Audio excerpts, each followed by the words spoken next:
It's Tuesday, November 22nd, and this is last week at Level Up. Let's take a look at some of the stuff you might have missed that came into the shop over the past week. All right, y'all, they did it.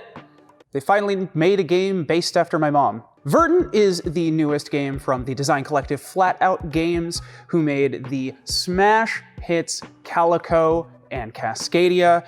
You are a indoor plant enthusiast, and you are trying to make the most verdant, prettiest indoor scape. So your ficuses, your indoor succulents, your air plants, stuff like that. It is a tableau building, open drafting game. Like every other Flat Out game, they are really intense and thought-provoking, but they're not too complex. They don't have too many like crunchy rules to them. This collective has not made a bad game yet, so check this one out. We're not all about plants and cute dragons and art.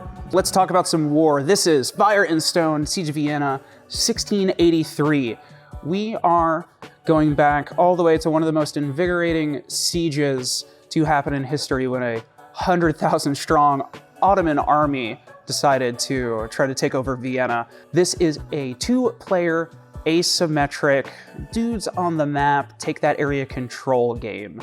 These think stuff like Air, Land, and Sea, Twilight Struggle, Watergate.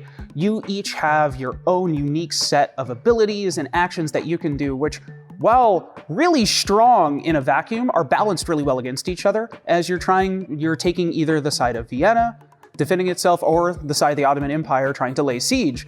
If you're looking for something to spice up that date night, or you're like me and game night gets a little combative with the wife, give this one a look. On the note of not board game things, we got a couple of RPGs in over the last week that I wanted to talk about. First one over here is City of Mist. It is a cool detective noir kind of in the city investigative story where the mist hides magical secrets. The people, the paragons of history, never really went away. They might be hiding in places you didn't expect. People see normal things, but to the trained or gifted eye, there's a little more there than what you'd expect. This is going to be something similar to think like either like Fables mixed with like Fate Stay Night. I am the bone of my sword.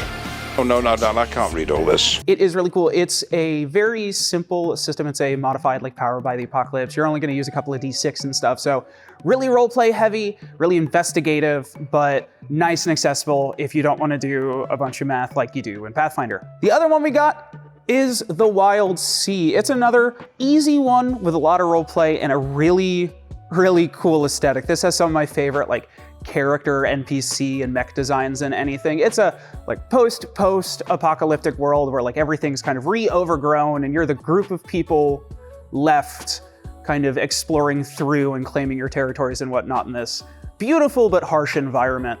It's very akin to stuff like Bastion or Sunless Sea, or as Georgians know, if you ever wonder what our future's gonna be, it is this right here. Once again, it's a really, really simple system that is a gorgeous, beautiful game.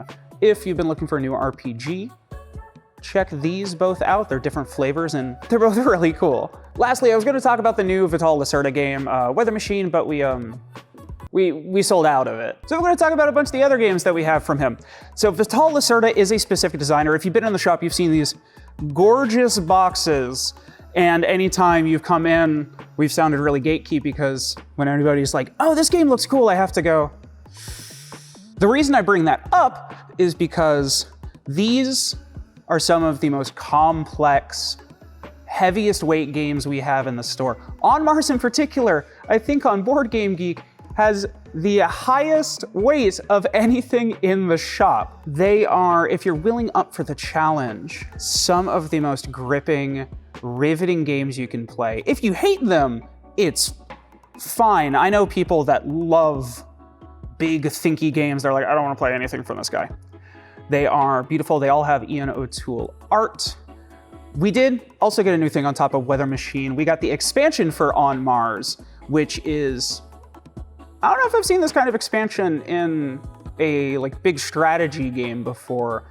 It's a modular expansion that changes not only how you play the game, but the structure of the team modes and everything. So one of them is like a full co-op. One of them is one versus everybody. One's a 2v2.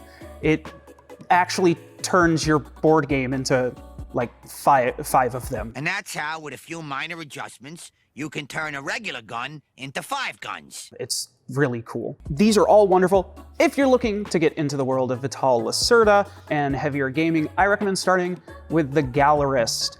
It still feels like what people think of when they say they're playing a Lacerda game, while being the most accessible of these of the bunch, and it is my favorite out of all of them. It was the first one I played, and they're incredible. Also, because we're awesome, we have the Kickstarter upgrade packs for a lot of these games as well. And that's most everything that you missed this last week at Level Up. Come hang out, check out a bunch of these games. We get new stuff in all the time, so there's a very good chance that you'll get to see some of the stuff that's going to be in next week's video a little bit early by coming and shopping around at Level Up Games. Anyway, I'm Ian, and like always, I'll see y'all next time.